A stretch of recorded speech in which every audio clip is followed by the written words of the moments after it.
CMD news. నా పేరు కామాక్షి. ముందుగా నేటి వార్తా విశేషాలు. సిద్దిపేట జిల్లా హుస్నాబాద్ పట్టణంలోని integrated veg non veg welding నిర్మాణ పనులను వెంటనే పూర్తి చేయాలని బీఆర్ఎస్ పార్టీ నియోజకవర్గ అధికార ప్రతినిధి ఐలేని మల్లికార్జున్ రెడ్డి డిమాండ్ చేశారు. బీఆర్ఎస్ పార్టీ నాయకులతో కలిసి శంకుస్థాపన చేసిన స్థలాన్ని సందర్శించారు. ఆలస్యంగా జరుగుతున్న పనుల తీరుపై ఆగ్రహాన్ని వ్యక్తం చేశారు. కాంగ్రెస్ ప్రభుత్వం అధికారంలోకి వచ్చి 2 ఏళ్లు అవుతున్నా పనులు పూర్తి చేయడంలో నిర్లక్ష్యంగా వ్యవహరిస్తుందని మండిపడ్డారు. భవన నిర్మాణ పనులు వెంటనే పూర్తి చేసి పట్టణ ప్రజలకు అందుబాటులోకి తీసుకురావాలని డిమాండ్ చేశారు. పాత ఎంఆర్ఎఫ్ఎస్ పరిధిలో ఉన్న ఈ పాత కార్యాలయంలో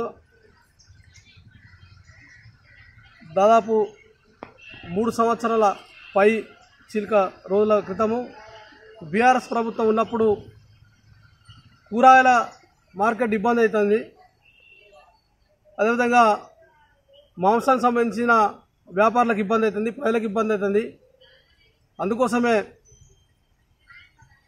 బీఆర్ఎస్ ప్రభుత్వం అప్పుడు గౌరవ శాసనసభ్యులు, ఇప్పుడు మాజీ శాసనసభ్యులు సతీష్ కుమార్ గారు ఆలోచన చేసి మాజీ మంత్రివర్యులు హరీష్ గారు అప్పుడు మంత్రిగా ఉన్నప్పుడు దాదాపు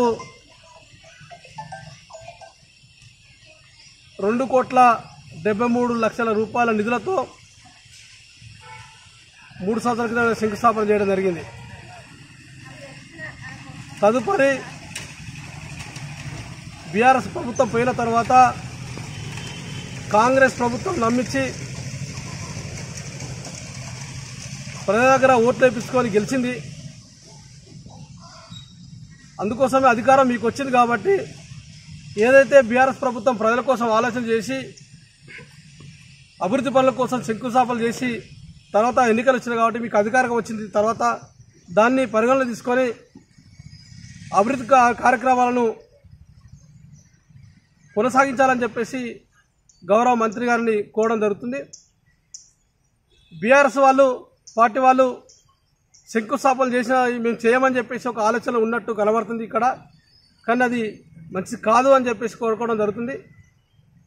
అది ప్రజల అభివృద్ధి, ప్రజలు మీకు అధికారం ఇచ్చారు, ఇప్పుడు తర్వాత మీకు అవకాశం వచ్చింది కాబట్టి దాన్ని కంటిన్యూషన్ చేయాల్సిన బాధ్యత మీకు ఉన్నది. కానీ చేసే పరిస్థితులు లేనట్టు కనబడుతుంది. ఇలా డబుల్ బెడ్రూమ్లు అట్లే వదిలిపెట్టినారు. ఇక్కడ కూరగాయల మార్కెట్ కానీ మాంసం సంబంధించిన మార్కెట్ కానీ ఇంత పెద్ద కొత్త కన్స్ట్రక్షన్ కూడా జరగనిది, దాన్ని వదిలిపెట్టడం జరిగింది. తర్వాత అక్కడ దాదాపు 2 కోట్ల పైన పెట్టి శివాజీనగర్లో కూరగాయల మార్కెట్ పెట్టడం జరిగింది. అక్కడ కొంచెం ప్రజలకు రావడం ఇబ్బందిగా మారుతుందని చెప్పేసి కూరగాయల వ్యాపారం నడుతుందని చెప్పేసి వాళ్ళు కూడా నిరాకరించడం కోసం ప్రయత్నం చేస్తున్నారు. వాళ్ళు మేము అక్కడ అమ్మలేము, మాకు అమ్ముడు పోతలేవు, మాకు ఇబ్బంది జరుగుతుందని చెప్పేసి చెప్పడం జరుగుతుంది. బయట కూరగాయలు పెట్టుకోవడానికి వ్యాపారులు ఇబ్బంది పడుతున్నారు, ప్రజలకు ఇబ్బందులు జరుగుతున్నాయి. సరి అయిన కూరగాయల అమ్మకం జరుగుతలేదు, అక్కడ మాకు న్యాయం జరగాలని చెప్పి చెప్పడం జరుగుతుంది. అందుకోసమే ఏదైతే పాత ఎంఆర్ఎఫ్ కార్యాలయం నిర్మాణం జరుగుతున్న పనులను వెంటనే కొనసాగించి ఇది అందుబాటులో తీసుకురావాలని చెప్పేసి గౌరవ మంత్రి గారు కూడా కోరదడుతుంది. ఎందుకోసమంటే ఇక్కడ హుస్నాబాద్ మెయిన్ రోడ్డుకు దగ్గర ఉన్నది. ఇక్కడ కూరగాయల మార్కెట్ కానీ మాంసానికి సంబంధించిన మార్కెట్ కానీ అన్ని రకాలుగా ఇక్కడ మార్కెటింగ్ జరిగితే కొత్త మన ప్రజలకు ఇబ్బందులు కూడా తొలుగుతాయని చెప్పి సందర్భంగా కోరడం జరుగుతుంది. అదేవిధంగా పాత ఈ శంకుస్థాపనలు అనేక బీఆర్ఎస్ ప్రభుత్వాలు చేసినవి ఉన్నాయి, ఇంకా పెండింగ్లో ఉన్నాయి, అవి కొనసాగించాలని చెప్పేసి గౌరవ మంత్రి గారు కూడా కోరడం జరుగుతుంది. ఇదే విధంగా కూరగాయల మార్కెట్ వారు సంబంధించింది అక్కడ ఉండి ఆడ లేకపోవడం వల్ల మళ్ళీ రోడ్డు మీకు రావడం జరిగింది. వాళ్ళని అడిగితే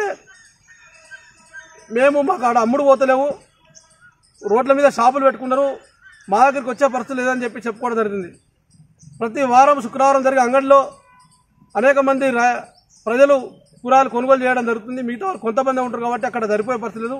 హుస్నాబాద్ పట్టణానికి కొంత దూరం ఉన్నది కాబట్టి మాకు ఇబ్బంది జరుగుతుందని చెప్పేసి అమ్ముడు పోతలేవు అనే బాధన్నారు. వాళ్ళ సమస్యలు కూడా పరిష్కారం చేసే బాధ్యత ప్రభుత్వం తీసుకోవాల్సిన అవసరం ఉన్నది. అదేవిధంగా ఈ శంకుస్థాపన పనులు కనుక పూర్తి చేయకపోతే తప్పకుండా బీఆర్ఎస్ పార్టీ మేము పోరాడుతుంది. అదేవిధంగా ప్రభుత్వ ఆసుపత్రికి సంబంధించింది 250 పడకలు తీసుకొస్తా అని చెప్పి చెప్పడం జరిగింది. అక్కడ కూడా హాస్పిటల్ పరిధి సరిపోతలేదు, ఇంకా కొత్త హాస్పిటల్ నిర్మాణం కోసం దాన్ని డెవలప్ చేయాలని చెప్పేసి దాన్ని మొత్తం కూల్చడం జరిగింది. అంటే అభివృద్ధి కార్యక్రమం మీకు అవసరం వచ్చినప్పుడు అభివృద్ధి కార్యక్రమాలు ఆలోచన చేయడం జరుగుతుంది. మరి అంత పెద్ద హాస్పిటల్ 4-5 సంవత్సరాలు కూడా కాలే, కొత్త కన్స్ట్రక్షన్ కొత్త నిర్మాణం జరిగింది. అప్పుడు అది ఎందుకు కూల్చిందని అడుగుతున్నాం. సరిపోకపోతే పైన ఉండే మరి అక్కడ నిర్ణయం తీసుకున్నప్పుడు ఇక్కడ ఎందుకు నిర్ణయాలు తీసుకుంటున్నారు?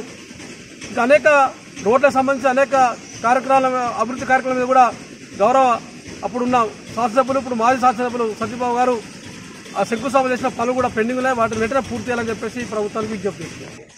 మాలిని దేవి మల్టీ స్పెషాలిటీ హాస్పిటల్, క్రిస్టియన్ పేట, 5వ లైన్, కావలి. డాక్టర్ గుట్టిపాటి మాలిని దేవి, ఎంబీబీఎస్, ఎంఎస్, ఓబీజీవై, కాన్పులు మరియు గర్భకోశ వ్యాధి నిపుణులు. మాలిని దేవి మల్టీ స్పెషాలిటీ హాస్పిటల్ నందు అందించు వైద్య సేవలు: సాధారణ కాన్పులు, సిజేరియన్లు, లాప్రోస్కోపిక్ ద్వారా గర్భసంచికి సంబంధించిన ఆపరేషన్లు, ట్యూబెక్టమీ, పిల్లలు లేకుండా operation, high risk pregnancy, ectopic pregnancy మరియు గర్భసంచి నీటి బుడగలు, గర్భసంచి జారిన ఆపరేషన్లు, రొమ్ముగడ్డలకు చికిత్స, నెలసరి ఇబ్బందులకు చికిత్స, మెనోపాజ్ సమస్యలకు చికిత్స చేయబడును. స్త్రీలకు సంబంధించిన అన్ని సమస్యలకు చికిత్స చేయబడును. పిల్లలు లేని వారికి ప్రత్యేక చికిత్స కలదు. ముఖ్య గమనిక: మా హాస్పిటల్ నందు కాన్పోయిన తరువాత తల్లి బిడ్డను ఉచితంగా మా వాహనంలో క్షేమంగా ఇంటికి చేర్చబడును.